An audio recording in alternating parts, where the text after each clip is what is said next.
আপনার মৃত্যুর পরে আপনার কোথায় জন্ম হবে দেখাচ্ছে গীতায়। নিজে মানুষ্য জীবনে এসে যদি কেউ স্ত্রী অন্য পুরুষের সঙ্গে, পুরুষ অন্য নারীর সঙ্গে দৈহিক মিলন করে, উত্তর জানিয়েছে আগামী জন্মে পশু অর্থাৎ শূকরের গর্ভে জন্ম হবে। কেন হবে? কেন হবে? উত্তর দিয়েছে, শূকর যে মায়ের গর্ভ থেকে জুনিদার দিয়ে বের হয়, ওই সন্তান বড় হয়ে ওই মায়ের সঙ্গে দৈহিক মিলন করে, ওখানে গেলে পাপ। সাবধান হয়ে যাবেন।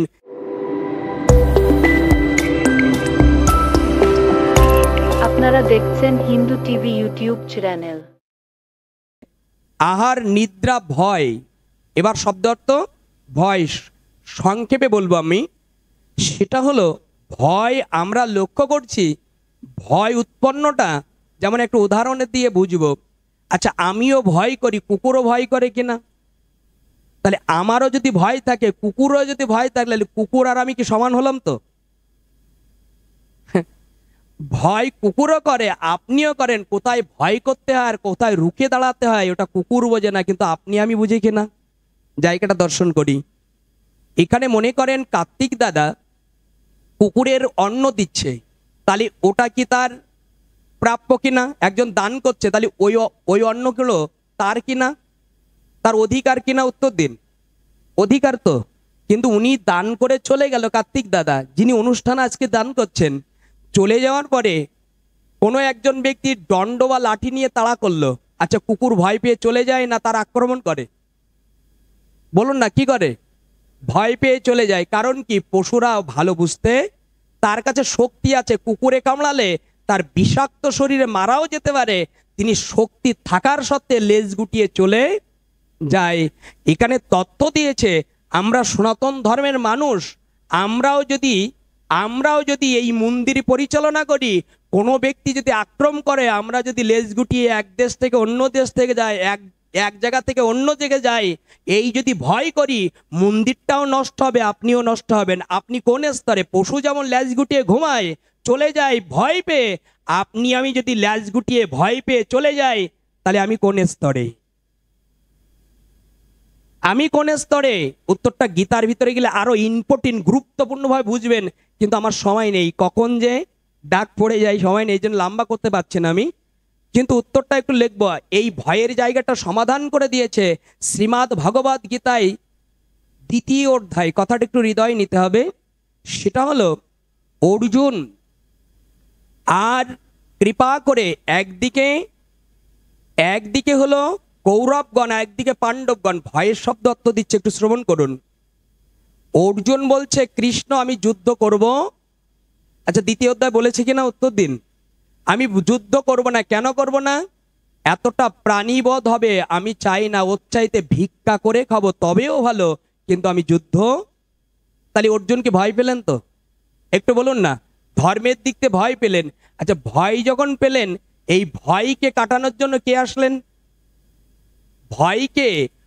ভয়কে উত্তরণ করে জাগিয়ে তোলার জন্য গোবিন্দ স্বয়ং কৃষ্ণচন্দ্র দাঁড়িয়ে গেলেন। অর্জুন, তুমি ভয় পেও না, যে শক্তি কৃপা করে তোমার মধ্যে আছে, যে শক্তি আমি গোবিন্দ তোমার রথে থাকলে, কৃপা করে তোমার জীবনের বিনিময় হলে আমি যদি তোমার রথে থাকি, কৃপা করে কথা দিলাম, যদি ভীষ্ম, দ্রোণ এবং কর্ণ তোমার বুকে বাণ মারে, তুমি চেয়ে দেখো, আমি আগে সারথি হয়ে আছি, তোমার বুকে বাণ মারার আগে আমি গোবিন্দ তোমার বাণটা সহ্য করব, যদি তুমি আমাকে কৃপা করে ভয় না করো।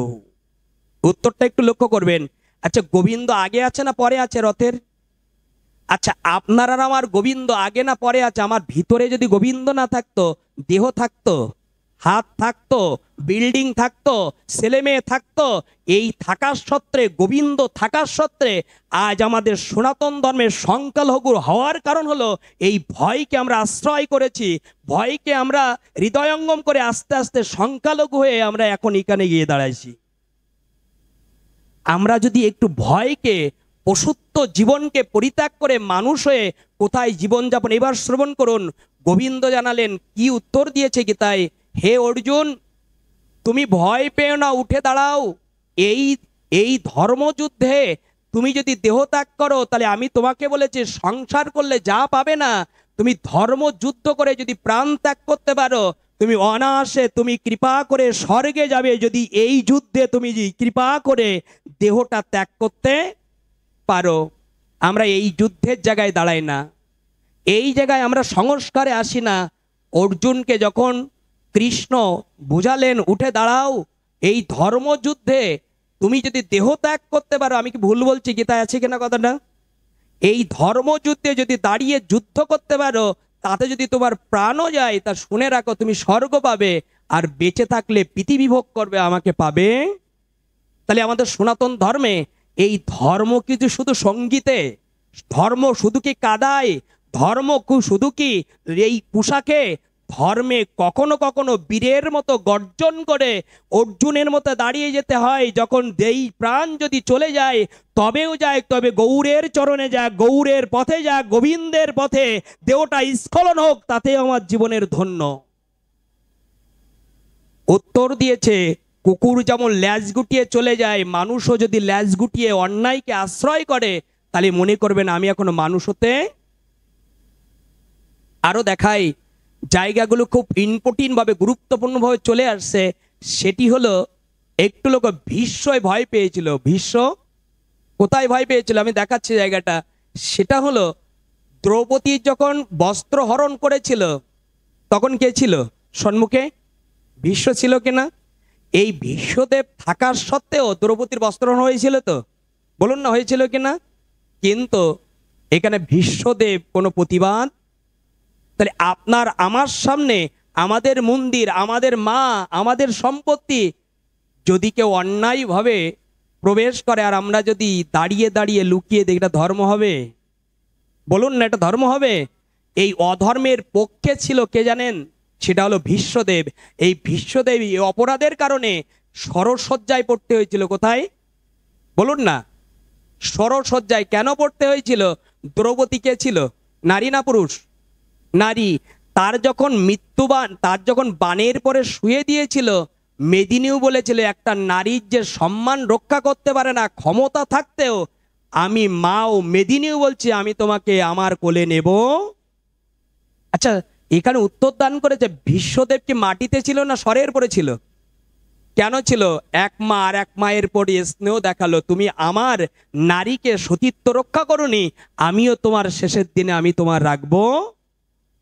ভাবতে পারেন কথাগুলি কোন স্তরে দান করেছে এই ভীষ্মদেবের। আমি অনুরোধ করব, ভয় থেকে ধর্মে যখন স্তর আসবে, ধর্মের জন্য জীবনও যদি দিতে হয়, তবেও আমাদের জাগা উচিত। আর যুব সমাজ আজকে যদি না জাগে, আগামী দিন আমাদের দাঁড়ানো জায়গা।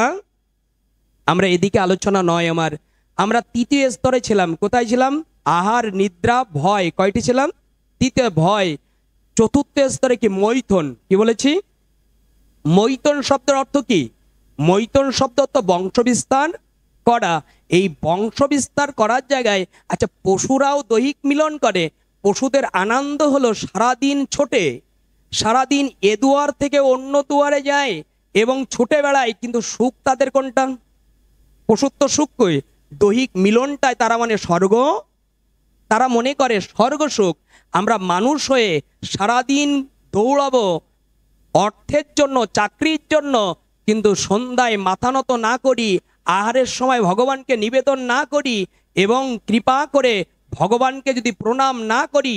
গোবিন্দ বলেছেন, পশু যেমন সারাদিন পর মৈথুন ক্রিয়ার সুখ আস্বাদন করে, একটা মানুষ সারাদিন ঘুরে এসে রাত্রে যদি মৈথুন ক্রিয়ায় সুখটা আনন্দ করে, তাহলে ওই মানুষও পশু।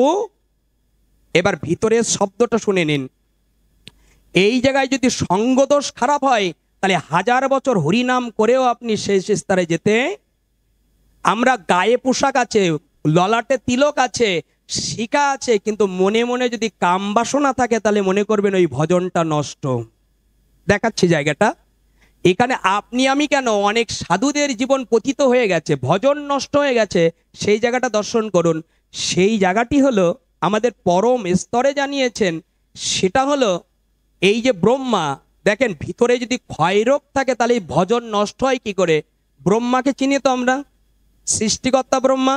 উনি সৃষ্টি করার পর তার সৃষ্টির সন্ধ্যার প্রতি আসক্তি হয়ে গেলেন, তার সৃষ্টির কার্য ব্যর্থ হয়ে গেলেন। তিনি জানালেন, মদন কামদেব জানালেন, তুমি ভজন করে তপস্যা করে ব্রহ্মপ্রাপ্ত হয়েছ, কিন্তু তোমার সন্ধ্যার প্রতি আসক্তি থাকার কারণে এই পদ প্রাপ্ত হতে। ওর পরের জায়গাটা দেখায় স্বর্গরাজ ইন্দ্র। কি হলো? স্বর্গরাজ ইন্দ্র। আমি মৈথন শব্দের অর্থ ব্যাখ্যা দিচ্ছি, একটু লক্ষণ। স্বর্গরাজ ইন্দ্র পথে চলতে চলতে কামদেব বাণ নিক্ষেপ করলেন। গৌতম মুনির পত্নী কে ছিল? বলুন না, গৌতম মুনির পত্নী কে ছিল? অহল্যা। অহল্যার প্রতি রূপে মুগ্ধ হয়ে ইন্দ্র রাজা দৈহিক মিলন করে ফেললেন, তারও নষ্ট হলো। আরো দেখাই, যাজ্ঞিক পুত্র ব্রাহ্মণের পুত্র অজামিলে। কে? অজামিলে ভাগবতে। এই অজামিলে তিনি যজ্ঞ করার জন্য পিতা তার নিয়ে গেলেন বনে। কাষ্ঠকোড়াতে গিয়ে তিনি একটা কুদৃশ্য দর্শন করে বাড়ি এসে আর ঘুমাতে পারলেন না। তিনি স্ত্রীকে ছেড়ে, পুত্রকে ছেড়ে, সেই বেশ্যাবৃত্তি করে সংসার ছেড়ে তিনি চলে গেলেন। ভজন নষ্ট হয়ে গেল। জীবনে আর কখনো গোবিন্দের প্রতি ভক্তি আসলো। যদি এই পথে এসে যারা কামের নিষ্ঠা জাগে, তারা গোবিন্দের কখনো প্রাপ্ত হতে। আসুন, আমরা কয়টি জেনেছি?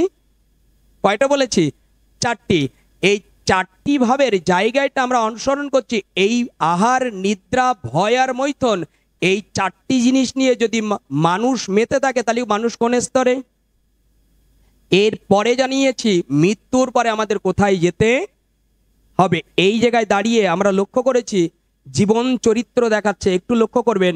এখানে যারা এই 4টি জিনিস নিয়ে জীবন যাপন করছেন, ভগবান জানিয়েছেন যে শ্রীমদ্ ভগবদ গীতা। এবার দেখুন, আপনার মৃত্যুর পরে আপনার কোথায় জন্ম হবে দেখাচ্ছে গীতায়।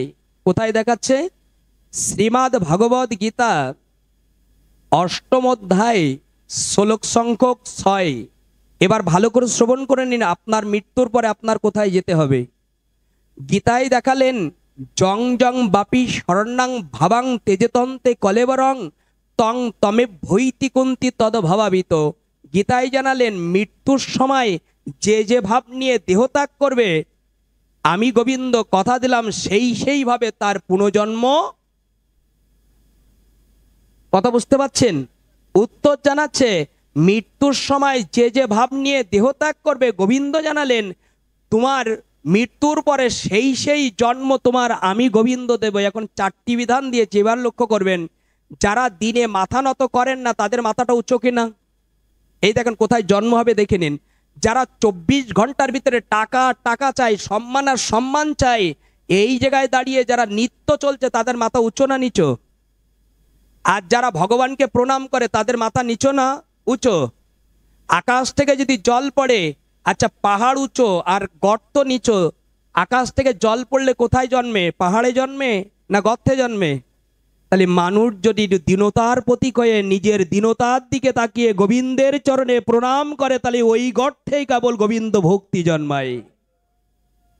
একটু দেখবো আমরা সেই জায়গা হলো, গোবিন্দ জানিয়েছেন যাদের মাথা এখনো নিচু হচ্ছে না, গোবিন্দ জানান আগামী জন্মে। এবার দেখুন, যারা প্রার্থনা গোবিন্দকে মাথা নত করছেন না, আমার গোবিন্দ জানালেন এর পরের জন্মে তোমার বৃক্ষের গর্ভে হবে। যাদের তাল বৃক্ষ, খেজুর বৃক্ষ, নারকেল বৃক্ষ, এদের মাথা উঁচু না নিচু? ওখানে জন্ম হবে কেন? উত্তর দিন না, কেন হবে? আজকে যদি ভগবানকে মাথা নত না করতে পারে, এই মাথা উঁচু, গোবিন্দ বলেছেন তোমার উঁচুই করে দেব, কিন্তু বিনিময়ে এই দেহ আর দেব। ভাববেন কথাগুলি। এর পরের শব্দ দিচ্ছি, লক্ষ্য করবেন, সেটা হলো মৈথন ক্রিয়া। এখন মৈথন, স্বামী থাকতে স্ত্রী অন্যর সঙ্গে দৈহিক মিলনের রত কত পেপার পত্রিকায়, টিভির পর্দা খুললে দেখা যায়। এর পরে গোবিন্দ জানাচ্ছে, আমি ভজনের জন্য শরীর দিয়েছিলাম, ভজনের জন্য তোমাকে হাত দিয়েছিলাম, আমি ভজনের জন্য তোমার বদন দিয়েছিলাম, কিন্তু এই পথে এলেন। আমি কথা দিচ্ছি, এখন যদি দৈহিক মিলন কোনো পরিবারের সঙ্গে কেউ করতে যায়, তার মামলা হয়, সম্মান হারায়। কিন্তু এর পরের জন্ম যেখানে দেব, তোমার আর সম্মানের ভয় থাকবে না, মামলা হবে না, মারবে না। সেটা হলো এর পরের জন্ম হবে শূকরের গর্ভে, পরবর্তীতে তোমার জন্ম হবে।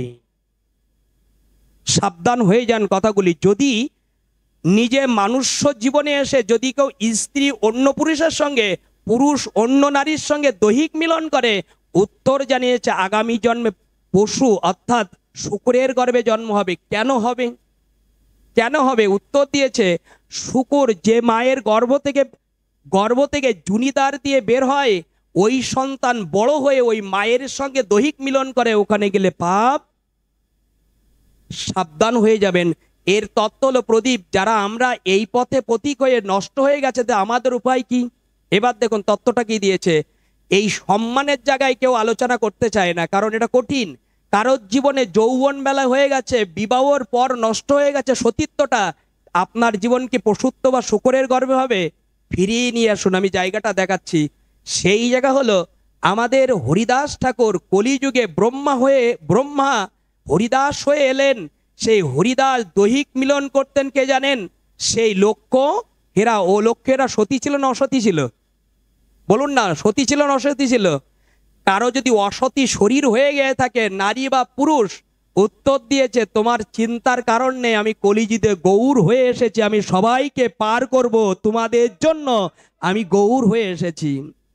দেখুন তত্ত্বটা, লোকেরা বাইজি ছিল, দেহ বিকিকিনি ছিল, কিন্তু এই লোকেরা হরিদাসের কাছে 3 দিন গিয়ে হরিনাম শুনে, তারপর থেকে হরিনাম করার পরে ওই দেহ বিকিকিনি সতী হারা অসতীত্ব দেহ তিনি কৃপা করে আস্তে আস্তে হরিনাম করতে করতে লক্ষ্য হেরাও কৃপা করে ভগবত ধাম প্রাপ্ত হয়েছিল এই হরিনামের ত্বরান্বিত করে।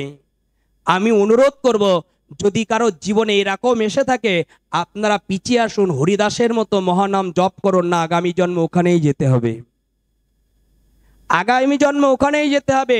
এর পরের শব্দটা দিচ্ছে, একটু লক্ষ্য করে পাঠ বিশ্রাম দেব, সেটা হলো পশু জন্মে। এতক্ষণ বলেছি, এবার শ্রবণ করেন। পশু জন্মে আমাদের জন্ম হবে যদি ভগবানকে ভজন করেও মৃত্যুর সময় যদি পশু চিন্তা থাকে, সেই তত্ত্বে আমরা শ্রবণ করছি। সেটা হলো ভাগবতে ভরত রাজার জীবনে শ্রবণ করেছি আমরা। ভরত রাজা ছিলেন, কি ছিলেন? রাজা ছিলেন। এবার আমি শ্রবণ করব এবং আপনাদের স্মরণ নিকটে চরণ নিস্নিগ্ধ করব। যারা এখানে এসেছেন খালি চোখে এই জায়গায় আসতে নেই। চৈতন্য চরিতামৃতে বলেছেন, কৃষ্ণ বলিতে যার না হয় প্রেমের অঙ্কুর, বুঝিবে হৃদয়ে অপরাধ প্রচুর। যারা গৌর বলতে, কৃষ্ণ বলতে এক ফোঁটা নয়ন জল দিয়ে ভাগবত কথা শ্রবণ করতে পারে না,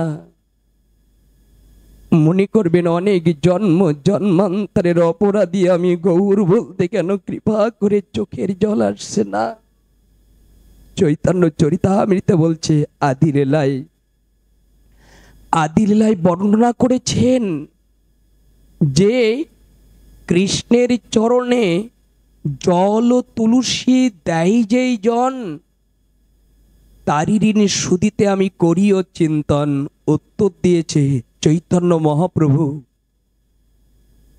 যদি ভাগবত পাঠে হরিনাম সংকীর্তনে ঠাকুর ঘরে গিয়ে গোবিন্দের রাঙা দুটো চরণ দেখে, গোপালের নয়ন বদন দেখে কোন ভক্তের এক ফোঁটা নয়ন জল দিতে পারে? আমার গোবিন্দ বলেছেন, কৃষ্ণের চরণে জল ও তুলসী দেয় যেই জন, তারি ঋণ সুদিতে আমি করিও চিন্তন। এক ফোঁটা নয়ন জল দিলে আমি গোবিন্দ তার কাছে ঋণী হয়ে যাই, কি করে শোধ করব? এখানে বসে এক ফোঁটা নয়ন জল গোবিন্দের কথা শুনতে শুনতে দেবেন। গোবিন্দ বলেছেন, আমি ঋণ শোধ করার জন্য কোথায় দাঁড়িয়ে যাই জানো? যেদিন তোমার প্রাণ চলে যাবে, বলো হরি বলবে, কাঁধে তুলবে, চিতায় নিয়ে যাবে, কলসিটা ফাটাবে, নিজের সন্তান যা সম্পত্তি পাবে, ওই সন্তান কলসিটা ফাটানোর পর একটু দূরে এসে দাগ কেটে বলবে, ওই দিকে আর। একটু ভাববেন, বলবে কিনা শ্মশান ঘাটে? বলবে কিনা? আমার গৌর বলেছে, আমার কৃষ্ণচন্দ্র বলেছে, যে ছেলের ভরসা করলে ওই ছেলে বলে গেল ওই দিকে আর তাকাবে না। এখন তোমার এই অন্ধকারের দিনে কে আপন হবে? কে আর আপন হবে? আমার গোবিন্দ বলেছেন, ছেলে চলে যেতে পারে, আপনজন চলে যেতে পারে, প্রতিবেশী চলে যেতে পারে, আত্মীয় শ্মশানঘাট থেকে চলে যেতে পারে, কিন্তু কোনো ভক্ত যদি কোনো ভাগবত পাঠে গিয়ে এক ফোঁটা নয়ন জল দিয়ে আমার কথা শ্রবণ করে, ছেলে চলে গেল, আমি গৌর তোমার সন্তান হয়ে তোমার জন্য আমি শ্মশান ঘাটের ওই পারে দাঁড়িয়ে যাব তোমার রক্ষার্থে। আমি জানাবো আপনাদের চরণে ভাগবত পাঠে এলে এক ফোঁটা নয়ন জল দিয়ে ভাগবত শুনতে হয়।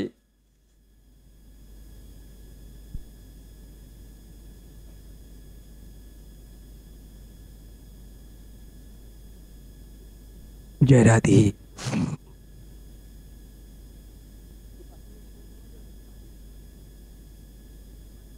আমাদের বাইকগুলো আছে, দাদারা আসতে সমস্যা হতে পারে, দয়া করে বাইকগুলো যদি একটু দূরে সরিয়ে দিতেন। আমরা প্রবেশ করছিলাম ভরতের জীবনী। ভরতের জীবনী রাখলে না আপনাদের চোখে জল দাঁড়াবে না, এমন একটা চরিত্রের ভাগবতের প্রখর স্তরে প্রবেশ করছিলাম। কিন্তু স্তরে আমরা দাদা প্রায় মনে হয় চলে আসছে। আমরা আসতে যতটুকু সময় পাই লক্ষ্য করব যে কৃপা করে ভরত রাজা কি করলেন জানেন? ভরত রাজা রাজ্য পরিত্যাগ করে দিয়ে, লালাবাবু যেমন বলেছিল আমার বেলা যে যায়, ধোপার মেয়ে কে বলেছিল পালকিতে চলছে লালাবাবু, দিনে যার 52,36,000 টাকা। ধোপার মেয়ে বলছে বাবা বেলা যে যায় বাসনায় আগুন দেবে না। আমার মনে হয় আপনার আমারও বেলা চলে যাচ্ছে, কৃপা করে আমাদের বাসনায় আগুন দিয়ে কখন কৃপা করে গৌরের চরণে দাঁড়াতে পারবো, সেই দিন আমাদের কবে হবে? আপনার আমার বেলা চলে যাচ্ছে। লালাবাবু ধোপার মেয়েকে যেমন জড়িয়ে ধরে বলছেন, ধোপার মেয়ে আজ আমার জীবনের পথ দেখালে, আমিও আমার জীবনের কৃপা করে বেলা চলে যাচ্ছে, আমার গৌর ভজন হলো না, আমার কানাই ভজন হলো না, আমার কৃষ্ণ ভজন হলো না, বড় ভুল করেছি, কৃপা করে আমি সময়গুলো নষ্ট করে। রাত্রে লালাবাবু এসে না অন্য জায়গায় সময় না দিয়ে রাজভূষণ খুলে দিয়ে রাজমুকুট রেখে আমার গোবিন্দের চরণে কানাইয়ের রাঙা চরণ দুটো দেখে নয়ন জলে সারা রাত কেঁদে বলেছিল, গোবিন্দ সময়ের মূল্য দেয়নি তোমার চরণে, সন্ধ্যা অতিথি হয়ে এসেছি, আমি ভিক্ষা চাই তোমার চরণে, কৃপা করে একবারের মতো তোমার চরণে কাঙাল করে রেখে দাও, আমি এই জগতে আর কিছু চাই না, তোমার চরণে কৃপা করে আমাকে কাঙাল করে রেখে দাও। আপনাদের চরণে জানাবো, আমার মনে হয় লালাবাবুর যদি বেলা চলে যেতে পারে, আমাদেরও মনে হয় আমাদের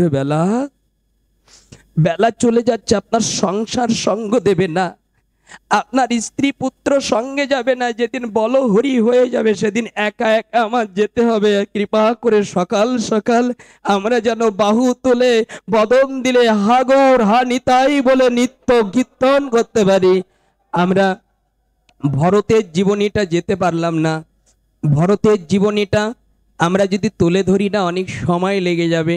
এরপর যদি কৃপা করে আমার প্রাণাধিক কার্তিক দাদা তার এই বাবার মায়ের মৃত্যুবার্ষিক অনুষ্ঠানটা এই একটা জায়গায় আপনাদের শ্রবণ করে এখানে দাদা আসবে, কৃপা করে জানাবো আপনারা সাধুমুখ আসছেন, একটা যা ভগবান কার্তিক দাদার ডাকটা ফিরিয়ে দিতে পারে। ভগবান বলছে আমা হইতে আমার নাম বড়, নাম হইতে ভক্ত বড়।